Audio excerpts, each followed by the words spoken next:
You're listening to a 3CR podcast created in the studios of independent community radio station 3CR in Melbourne, Australia. For more information, go to allthews.3cr.org.au.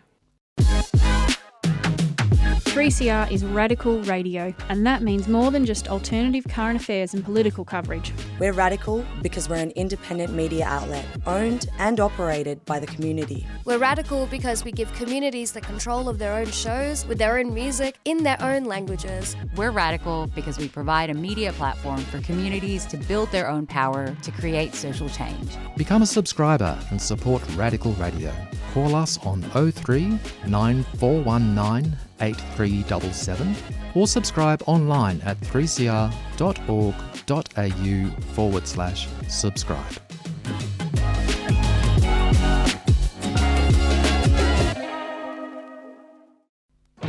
Evil minds that plot destruction, sorcerer of death's construction, in the fields of bodies burning, as the war machine keeps turning, death and hatred to mankind, poisoning their brainwashed mind. Welcome to the Anarchist World This Week, broadcast across Australia on the National Community Radio Satellite. Listen to the Anarchist World This Week, Australia's sacred cow slaughterhouse. Listen to analysis of local, national, international events. Listen to analysis you'll never hear anywhere else.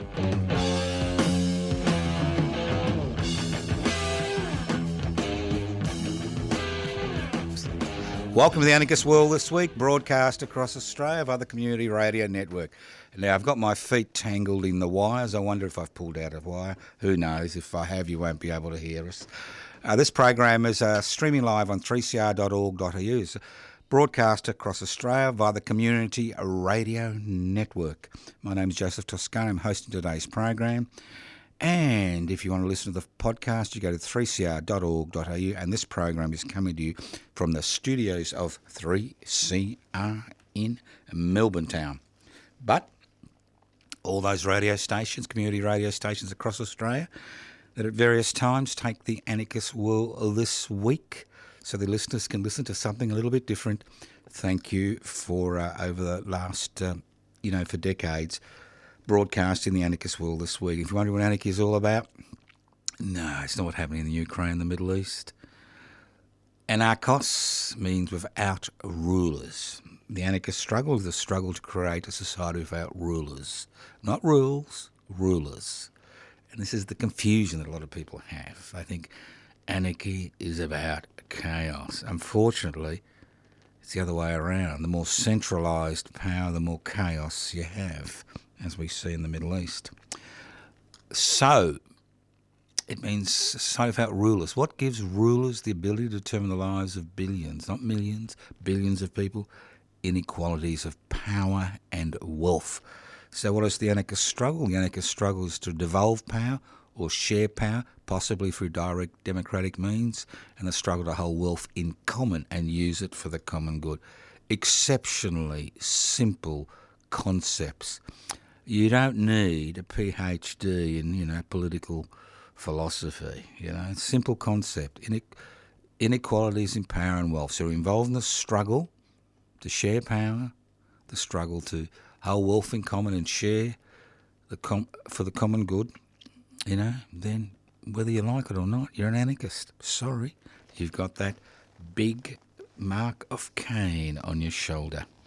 All right. Now, I know a lot of people are unhappy with the Albanese-led Labor government, and it's interesting how we're getting this little coalition getting together. Because not just people like you and me who are, a little bit concerned about the timidity of the ALP, but the fact is, corporate Australia is very, very, very, very unhappy. They're unhappy because the Australian Labor Party federally has passed a little bit of legislation through Parliament, which is kind of possibly having an impact on their bottom line. Because you've got to remember, it's a threesome, all right? Life is a threesome in a capitalist society. You've got three people sharing the bed. You've got those who provide the capital, those who provide the labour to create the goods and services, and those who profit from that capital. That's what we have a stock market for. So a number of legislative pieces, or a number of series of legislation have gone through federal parliament, which is causing a lot of consternation amongst corporate Australia, Australia's 100 biggest corporations. One of the ones they really hate was the same work, same pay legislation, which the federal opposition will abolish if they're elected to Parliament. That was very simple legislation. What it meant... Now, remember when Joyce, before he took away his millions of dollars to Northern Ireland to enjoy himself for the rest of eternity, remember, he just got rid of all these workers, hundreds of them, if not thousands. And he brought in all these new people, did the same job for less work. You hire them through a labour hire company. And many corporations around Australia, including many public hospitals, are now relying on labour hire companies to provide workers for them. Not only are these people non-unionised, but more importantly, they are happy, in inverted commas, to work, to do the same work for less pay. So this is one way that corporate Australia, over the last 10 to 15 years, has been increasing its profitability, irrespective of COVID-19, irrespective of a recession. They've continued to increase profitability by hiring more and more people from labour hire companies. But this legislation, which has come in the last year or so, has really, really kneecapped their ability to continue to increase profits, because it's based on the same wages for same work. And that's really annoying them. Then there are other legislation that's gone through Parliament, which is, to a significant degree, made them a little bit more accountable in terms of the way they treat their customers. Right? As I mistakenly said at the beginning of the program, it's a three-way tussle. You've got those who provide the capital and the shareholders, if it's a publicly listed company, those that do the work, and those who buy the goods and services, right? So in order to increase profitability for those who provide the capital, you either shaft your employees or you shaft the customers. Now, unfortunately for corporate Australia, although the Australian Labor Party federally has been considered to be a little bit timid, there have been pieces of legislation which have broken their forward momentum as far as profitability is concerned. So corporate Australia is gearing itself up for the 2025 federal election, which will be held before May next year. And I've got a great war chest, a beautiful full war chest, which they will use to inundate us with advertising and disinformation and misinformation in the virtual world, as well as the legacy media, to try to get you to change your vote so you support the coalition's policies. Because, as you may have noticed in the last 24 hours, there's been a little bit of, kerfuffle, because Treasury has been asked to look at capital gains tax and negative gearing. Possibly this could be an election issue. But as far as corporate Australia is concerned, this is almost the end of the known universe. Although only 8% of Australians benefit from negative gearing and capital gains taxes reforms. It's just extraordinary. It reminds me of the good old days a few years ago when people with more than $4 million in their superannuation fund were complaining about legislation which meant they had to pay a little bit of extra tax. Just an extraordinary situation we find ourselves in. So if you think or you're unhappy with the Albanese's Labor government legislative agenda to date and its timidity, it's important that you think of the alternative. And although the Australian Greens have been attempting to extend their reach at the expense of the Australian Labor Party, the fact is we have people waiting in the wings who want to go back to the good old days when governments got totally out of the way of the drive to increase corporate profits irrespective of the human, social, environmental costs.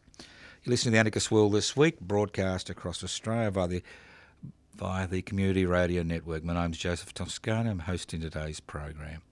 Now, I get a little bit confused sometimes. I mean, people use these broad terms, and I wonder, what does it all mean?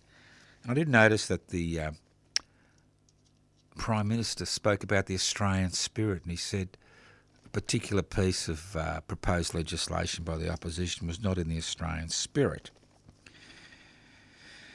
And I'm thinking about, what's the Australian spirit? Have we ever dissected the Australian spirit? What do we find if we put the Australian spirit in a morgue and dissect it? Because as far as I'm concerned, it's dead. Now, we have been told this is an egalitarian community. We have been told constantly this is the best place on planet Earth, if not the universe, to live. Now, obviously, we're not under a rain of bombs currently, but that's a different story. So what's the Australian spirit? Is the Australian spirit about using the Commonwealth for the common good? Is the Australian spirit about giving people a fair go, whatever that means? Is the Australian spirit about continuing to deny the way this country was created and the blood and bones of First Nations people? Is the Australian people incorporated in multiple legislative attempts to keep us as a European backwater in an Asian environment? Is the Australian spirit to go all the way with the USA, irrespective of their policies, because we're concerned about what could happen to us? So what is the Australian spirit? Well, I think the Australian spirit is incorporated in the radical spirit of the Eureka rebellion,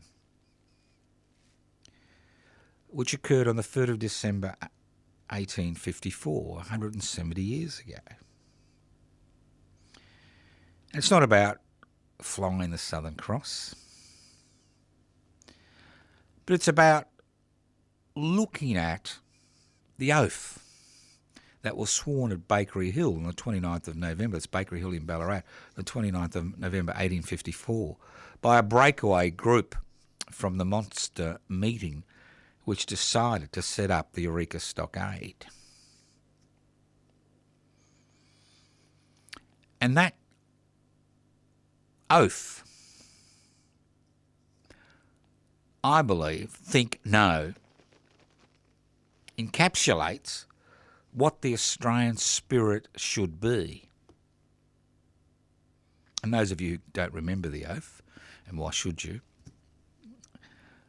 Because it's been basically written out of Australian history.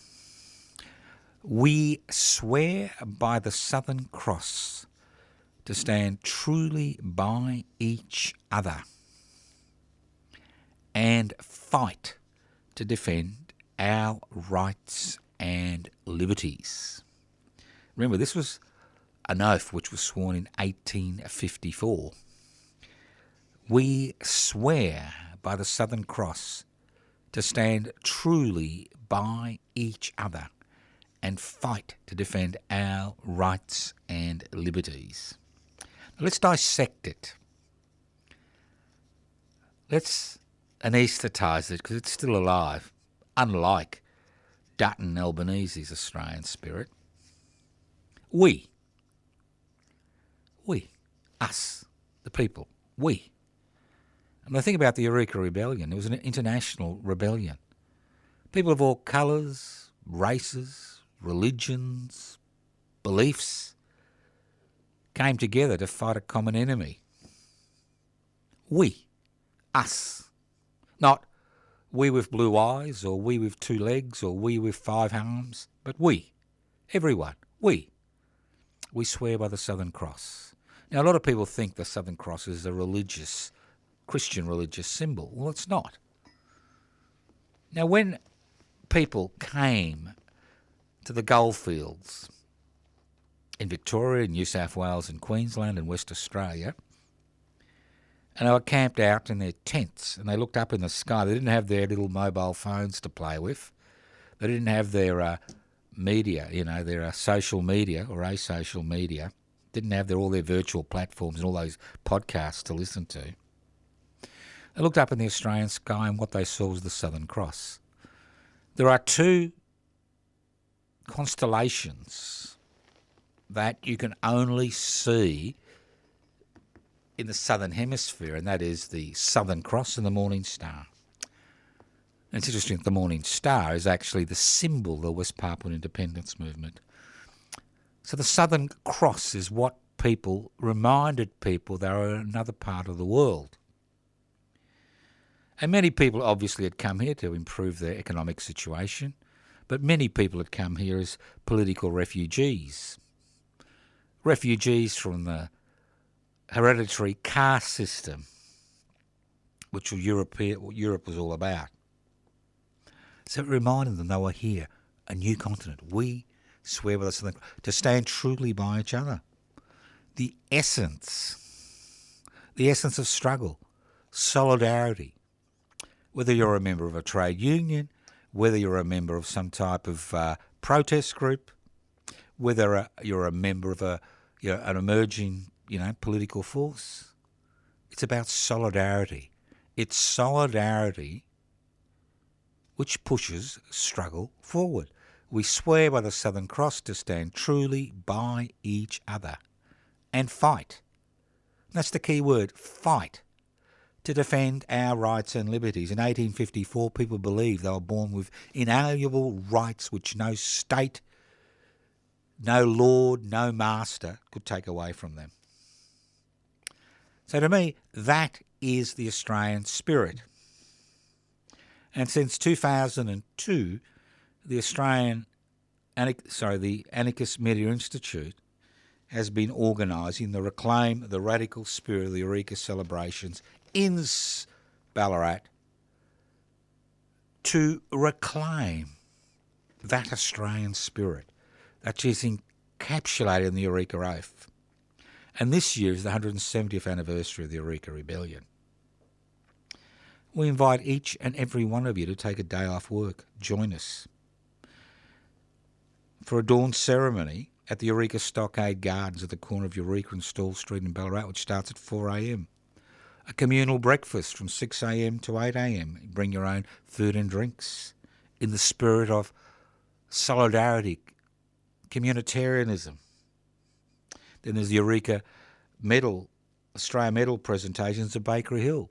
We will be presenting 6 Eureka medals to people you may have never heard of, but who have spent a lifetime promoting an egalitarian society. Then a ceremony at the Eureka mass grave at the old Ballarat Cemetery from 11:30 to 12:30. Lunch at Ballarat Trades Hall. Then I'll be doing a talk at the Eureka Centre in Ballarat on the history of the Eureka flag. And then 6 p.m. to 10 p.m. there'll be a Eureka dinner, which venue needs to be confirmed.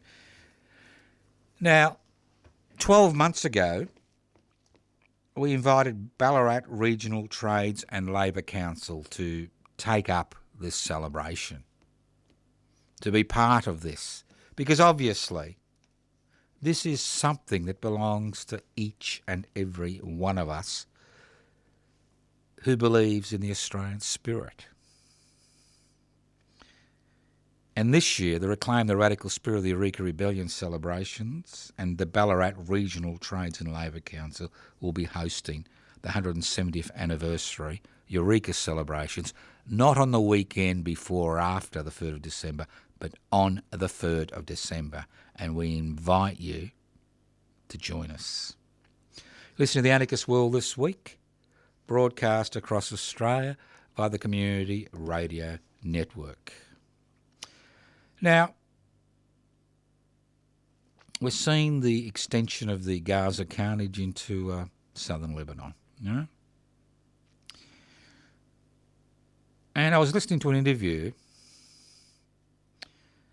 of a man whose family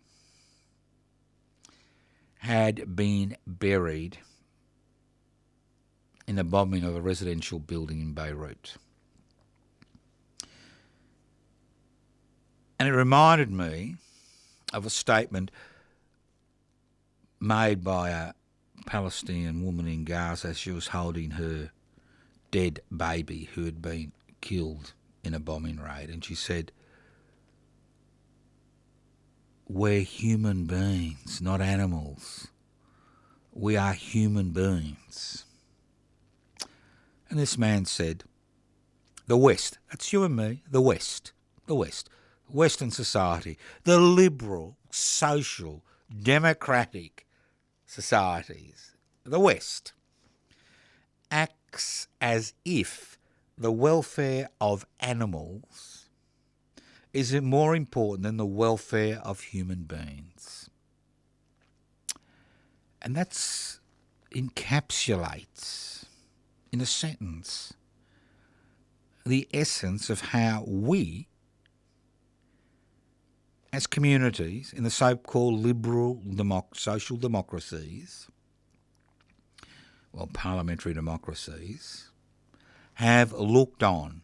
But not only have we looked on at what's been happening in Gaza in the last year and what's happening now in southern Lebanon, but we have been part and parcel of that carnage. The weapons which flow to the war criminals in the Israeli government and the Israeli Defence Forces, these are weapons which are provided by the West. The tap could have been turned off months ago and forced the Israeli government to negotiate for a ceasefire. What we see is a government which is led by war criminals, not my definition, but the United Nations definition, or the International Court's definition, now extending that carnage to southern Lebanon in order to deflect criticism from its own citizens about the way it is conducting this carnage.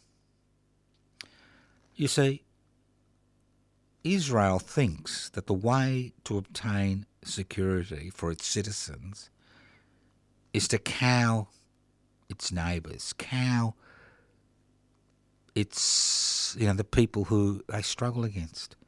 And all they've done is create new generations of militants whose actions will put the very existence of the Israeli state, will threaten its very existence. But we on the West, hypocrisy is our name. We sit on our hands. We look at the protests. We do what we can to marginalise the protesters. We shrug our shoulders when women, children, innocent civilians die because the Israeli Defence Forces is trying to capture or kill some commander in Hezbollah or Hamas. And then, what I find particularly galling is the way Australian reporters have now been embedded in the Israeli Defence Forces and the one-eyed analysis of what's happening in this part of the world. But again, we are the ones who are responsible. We have not forced our governments to turn off the tap. And when 1,500 people attempted to highlight how disgusting it was to have the Merchants of Death having a convention in the Melbourne CBD in a government-owned building, all we got was hysteria about a few people throwing a few rocks, a few bottles full of water. Just extraordinary hysteria. So we're not talking about animals, although we wouldn't allow this, as I've said on numerous occasions, we wouldn't allow this to happen to our animals, our pets. But when it comes to the Lebanese, when it comes to the Palestinians, it's as if we're acting, not only acting, but, shrugging our shoulders and saying, it's okay. It's all right. Kill 41,000 people. You still haven't subdued a place which is half the size of Melbourne a year later, although you've got all this wonderful weaponry at your disposal, courtesy of the USA and the rest of the world. Come on. So those of you who are involved in the weekly protests, my hat goes off to you. And if you do live in Melbourne, which I live, there is a constant presence, an almost constant presence, on the steps of the Victorian Parliament House of Palestinian activists who are highlighting the carnage that's going on there. So I encourage you, if you're in the city, to go and see them. And I'm sure in every other city in this country there are people who take this seriously. And they're not acting as if the welfare of animals is more important than the welfare of human beings. Let's move on. You're listening to The Anarchist World This Week, broadcast across Australia by the Community Radio Network. My name's Joseph Toscano.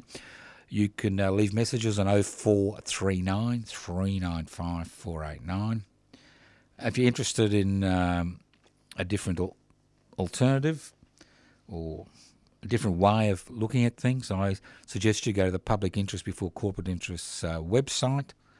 Have a look. If you like what you see, join today. Public Interest Before Corporate Interest, PIBCI, PIBCI.net. And now sometimes you've got to laugh. I've got to laugh. I mean, I had the unfortunate experience of having to listen to part of the spiel by Her Majesty's loyal opposition leader, Mr. Dutton, about our nuclear energy future. And I'd thought I'd heard everything, but when I heard Mr. Dutton say that the establishment of nuclear power plants in this country will ensure national, you like that, national, economic and energy security. I fell over backwards. It's a little bit like Mr. Dutton say that, we are going to pass legislation that will allow us to break up corporations. What a joke. Anything to be elected. So nuclear energy is going to give us national security. So we're going to have a lot of nuclear bombs so we can exchange them with the Russians and the Chinese. Economic security. Is it going to employ millions of people? Energy security. Come on, really? But the dilemma is this, that Mr. Dutton, the Liberal National Party, have now become a government in waiting. They're acting as a government in waiting because they know that if they push the right buttons, they can get Australians to vote for them and restore the Liberal National Party to its former glory. And Mr. Dutton is doing a very, very, very good job of dog whistling. No, not whistling for his dog, but whistling for our dogs. You pull on every little piece of Australia to divide us. It's wonderful. It's beautiful the way it's done. It's a classical electoral strategy which Abbott used over a decade ago. It's a beautiful strategy. But what will Dutton's Australia look like? That's what I want people to think about. What will Dutton's Australia look like? Now, as far as Indigenous issues are concerned, well, you can forget about that. Remember, this is the man who couldn't even, as a politician, attend Rudd's, sorry statement for the stolen generations. This is a man who led the anti-figures as far as a voice to Parliament was concerned. This is a man who's going to remove the Indigenous ambassador at large. And I can assure you, if you thought that Mr. Abbott was a little bit extreme, well, you've got no idea about Mr. Dutton. Now, compared to Trump, Trump's a buffoon, all right? He'll do what needs to be done in order to be elected. But he's got a few interesting twists and turns. Dutton is different. Dutton is much more dangerous than Trump. And he's much more dangerous because he's a master at creating division in Australian society. He is corporate Australia's figurehead. They are pouring millions, if not tens of millions of dollars into campaigns to destabilise this country in order to promote Mr. Dutton's corporate agenda. I mean, everybody's concerned about, some listeners are concerned about the administration of the construction division of the CFMEU. Well, as far as Dutton is concerned, trade unions are little more than criminal organisations. And if he had his way, as I said at the beginning of the program, legislation like the same work, same pay legislation would be removed. There would be extra hurdles for trade unionists to actually jump in order to acquire any ability to improve their members' situation. So let's look at Dutton's Australia. Let's look at his economy. What's his economic policies based on? Well, they're based on a simple premise. Give the corporate world its head. Now, I know he will pander to small business. The reality is, small business has become almost irrelevant in this country.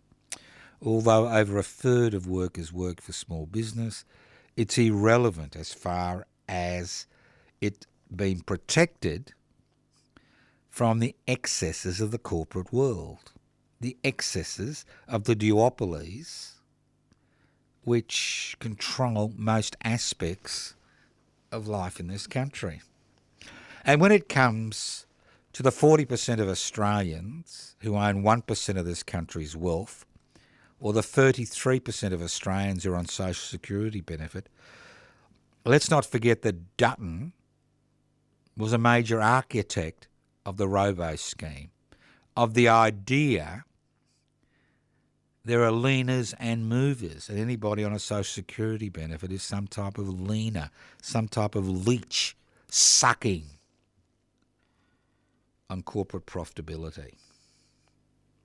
And when it comes to his environmental record, or his party's environmental record, look at this nuclear energy wet dream that he wakes up with every morning.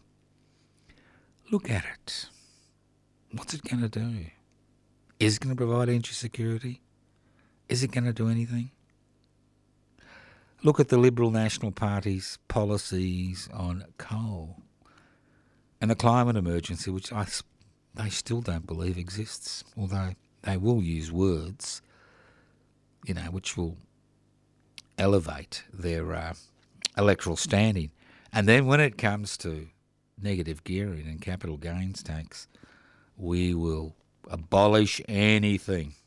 See, it reminds me of the Abbott government. It's quite funny. I can speak about this now. I've got a patient who's now dead. And she said to me, I voted for the Liberal National Party. This is a woman in her late 60s on a social security benefit for the first time in my life. And I said, that's interesting. As a doctor, it's not my role to, talk politics to people. And I said, oh, that's interesting. And she said, Joe, do you know why I voted for them? I said, why? I said, oh, look, I was concerned that they were going to cut my pension. And I said, oh, what gave you that idea? She said, well, I heard that they were going to, that the Labor Party was going to pass legislation which meant that people who own shares wouldn't get all the benefits they get now taxation-wise. I said, oh, that's interesting. And I said, oh, I didn't know you owned any shares. And she said, no, I don't own any shares. So this is what I'm saying to you. We live in a apolitical society. It's a depoliticised society. This is 1 week when we've got the AFL Grand Final, and next week when we've got the Rugby League Grand Final, which highlights the depoliticisation of people in this country. Now, obviously, I can understand why people want to put their heads in the sand, because, it's a difficult situation having to deal with the hypocrisy that you've got to deal with on a day-to-day basis. But the dilemma is that this makes a depoliticised population is a population which is ripe as far as the growth of misinformation and disinformation is concerned. So, get ready for Dutton's Australia. If you allow this type of garbage that is peddled currently to become part and parcel of the public debate, get ready for Dutton's Australia. And most importantly of all, and what I didn't mention, get ready to sacrifice your kiddies and grandkiddies in that big, big war which we'll be involved in against China. Think about it. Those of us who are old enough will remember the Yellow Peril propaganda and all the other propaganda around the Vietnam War, and the propaganda which shaped a generation and the resultant carnage amongst, Australian returned servicemen and women. we know. Dutton's Australia is not good for your health. But if that's what the Australian people want, let them have it. You listen to the Anarchist World This Week, broadcast across Australia by the Community Radio Network. My name's Joseph Toscano. Now, I'd just like to remind you of a little ceremony that's going on in Melbourne. This ceremony you can do anywhere in Australia. Now, I don't know if you remember Peter Norman. He was the silver medalist at the 1968 Olympics. And what? I think he died in 2008. You know, Coburg boy in Melbourne. So what? Well, he did something that has engraved his name in the historical record. And if you look at some of the most searing images of the 20th century, not the 21st, the 20th century, it's the Black Power salute or the human rights salute. I make a mistake there because Carlos and Smith said this was a human rights salute that they did on the dais in Mexico City. And there was Peter Norman standing next to them, standing on the dais with a little badge which supported their action. So the thing about Peter Norman Day is, well, it's actually not an Australian day. It was actually established by the United States Athletics Association. I think that's what they call themselves. To highlight the respect they had for Peter Norman and the stand as an Australian that he took in the struggle for universal human rights. So if you are interested in the struggle for universal human rights, if you're interested in the struggle to, promote that idea, and the idea about Peter Norman is encapsulated in a bronze monument, I think, which was established in the USA. It shows Tommy Smith, the gold medalist, Carlos, the bronze medalist, and there's an empty space where Peter Norman should have been. Because we can all be Peter Norman. With whoever we are, we can be Peter Norman. Because Peter Norman stood up for what he believed was the right thing to do. He didn't walk away. He didn't turn his back. He stood up for what was right. And every minute of every day we are confronted with situations where it's important that we stand up. And that's what Peter Norman Day is about. It's about highlight. It's not about 1968. It's not about universal human rights. But it's about the ability of the individual to make a difference by taking a stand.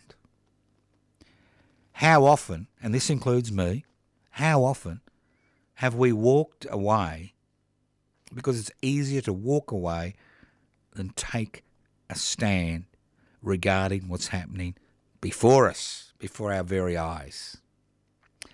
And if more of us took a stand, then maybe we would be on the road to creating a world where universal human rights are respected. So I encourage you to form a little group and do a little ceremony on Peter Norman Day. Now, in Melbourne, the Anarchist Institute will be conducting the Peter Norman Day celebrations, 9th of October, which is Wednesday, which is Peter Norman Day. Midday at Lakeside Oval in Albert Park, and that's where there is a statue to Peter Norman, which was erected in 2018. So I'll remind you about that. But the key, it's not about Peter Norman, it's about us. It's about you, me, taking a stand. Because there are so many times I've walked away. I've walked away. So many times in my life I've walked away, and I'm sure you're in a similar position. And the regret you feel from walking away highlights that you knew, I knew, that I should have stood up at that particular point in time. Let's move on. Now, justice is an interesting thing, isn't it? It's supposed to be blind, but we know it's not blind, and if you've got lots of money, you can evade it. But something is happening in Mexico which is fascinating, which I'd just like to share with you. I'm sure you've all got different opinions. Now, we're told that in the Westminster system there is a division of power between the executive, the parliament, and the judiciary. And the way we obtain a judicial independence in Australia is that we allow the government of the day to appoint judges for life. All right? Whether it's the High Court, whether it's the Supreme Court at a state level, county court, magistrates court, but the government of the day appoints judges for life. Okay? And that is supposed to give us a system of law or a system of justice which is not corruptible. Now, in Mexico, a left-wing government which has what's called a supermajority is now in a position to change the constitutional arrangements and has just passed legislation through both houses of Parliament. The 7,000 current judges, including federal court judges and their high court judges, are to be removed from office because of widespread corruption, and that the people of Mexico will have the ability to elect all judges. Now, there are some states, 37 states in the United States of America, which elect judges. It's the first time a sovereign nation state has moved in that direction. Now, it's interesting, isn't it? Because if you live in a parliamentary democracy, which is based on the concept of representation, it does make sense to elect all judges. Because the dilemma is, when you appoint somebody, and most judicial appointments, or many judicial appointments, are straight political appointments, in Australia, what that means is, especially in the higher courts, that judges' political opinions to a significant degree can have an impact, and the key word is can have an impact on the judgments they make. But the fact is they're there for life, and that's what the United States Supreme Court, people in the United States are now finding, that the United States Supreme Court is basically just a political court, and these people are going to be there for life. At least in this country, when they reach the age of 70, as far as the High Court is concerned, they have to retire, which allows, a little bit of change. So, it'll be fascinating to see. Now, remember that crime, especially organised crime, is a big player in the Mexican political system. So it'll be interesting to see what happens with the election of judges, because judges will only be elected for a fixed 3 or 4 year period. So irrespective of what they do during that period, ultimately they're responsible to the people who elect them. So sometimes, in difficult situations, you need to look at radical alternatives to change that particular situation. I'll give you an example. Here we are in Australia in 2021, right? Lovely place to live, isn't it? If you've got the disposable income to enjoy yourself, there's lots of things you can do. Even if you haven't got the disposable income, you can borrow money at exorbitant interest rates. And, that's if you've got a borrowing capacity. But let's look at this country, all right? Richest country on the planet. 26, possibly 20, just 27 million people living on a continent. Resource rich. Corporations making money left, right and centre. Shareholders enjoying themselves. 40% of the country owning 1% of the wealth. 1/3 of Australians on social security benefits. 8% own a second property and, enjoy negative gearing benefits. Wonderful place to live. Private charities raising money to send Australian kids to public schools. Yes, I know. Hard to believe. We're supposed to have a public education sector which acts as a social elevator, which allows children to be educated, crawl out of the situation they find themselves in, ape their masters. That's a different story. People complaining about they've got to put their hands in their pocket to access basic medical treatment. Is the land of milk and honey? Well, it could be. It could be if Australia's resources were actually owned by Australians and profits that were made were put back into the country, not put in the hands of overseas and local investors. So there are issues, huge issues, and sometimes you need radical solutions to tackle things which seem to be you can never resolve. We will never have enough resources for public education and public health and public infrastructure in this country while governments act as a cheering squad for that small section of society that owns the means of production, distribution, exchange and communication. We will never have enough money. And there will never be enough charities to look after everybody.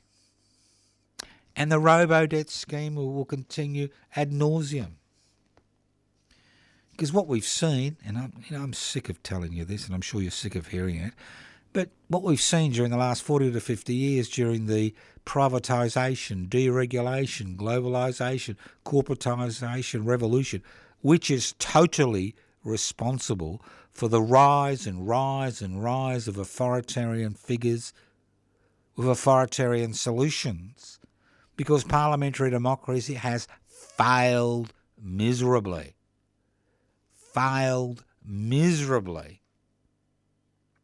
To deal with the real issues. Parliamentary democracy has become a hostage to that small section of society that owns the means of production, distribution, exchange and communication. Day after day after day we see so-called people's representatives being co-opted, being frightened to put up their hands, frightened to initiate change. Because power no longer resides in Parliament. It resides in the hands of this unelected, self-appointed minority that uses its wealth and its ability to manipulate the parliamentary system to ensure that its agenda and its profitability is never questioned. And that's why we need to be creating political, social, cultural movements which actually highlight these deficiencies and present an alternative that is based on the decentralisation of power and the use of the commonwealth for the common good. Think about it. Those of you who've been on the planet as long as I have, I thought would be disappointed with the way things have gone. But to a significant degree, that's our fault. Because we have allowed that small section to dominate every aspect of our existence. You've been listening to the Anarchist World this week, broadcast across Australia via the Community Radio Network. This program has been streaming live on 3cr.org.au. That's 3cr.org.au. The program is podcast. You can access the podcast by going to 3cr.org.au. My name is Joseph Toscano. I do love letters. You can write to me at Post Office Box 20, Parkville 3052. You can join public interest before corporate interest today. Go to pipsy.net. You can go to the YouTube channels, public interest before corporate interest, josephtoscano.now. You can go to Facebook pages, web pages, you name it. You can be an internet warrior. But ultimately, it'd be nice to see you at something, because ultimately, change comes when people take action in the streets.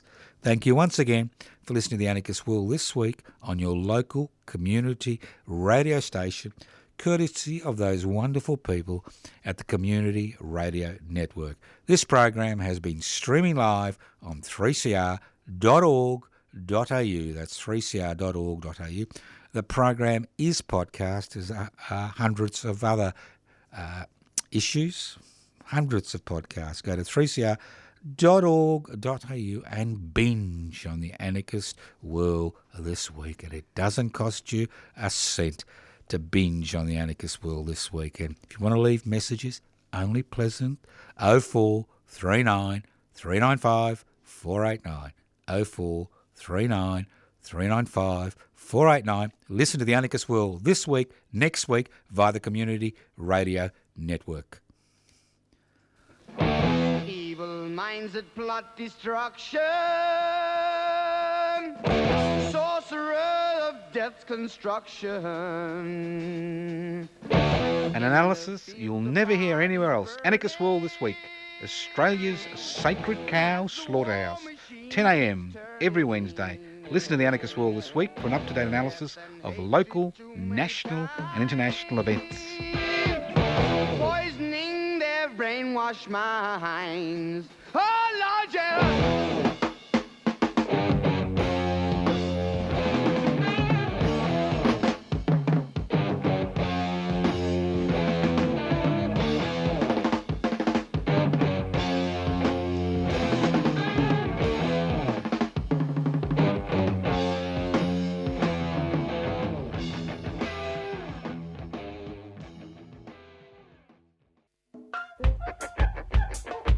We know you love listening to 3CR, but we also know that many of you haven't downloaded the Community Radio Plus app yet.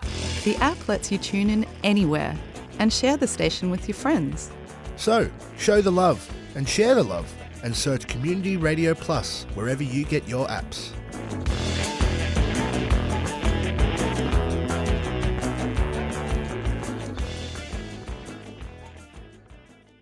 You've been listening to a 3CR podcast produced in the studios of independent community radio station 3CR in Melbourne, Australia. For more information, go to allthews.3cr.org.au.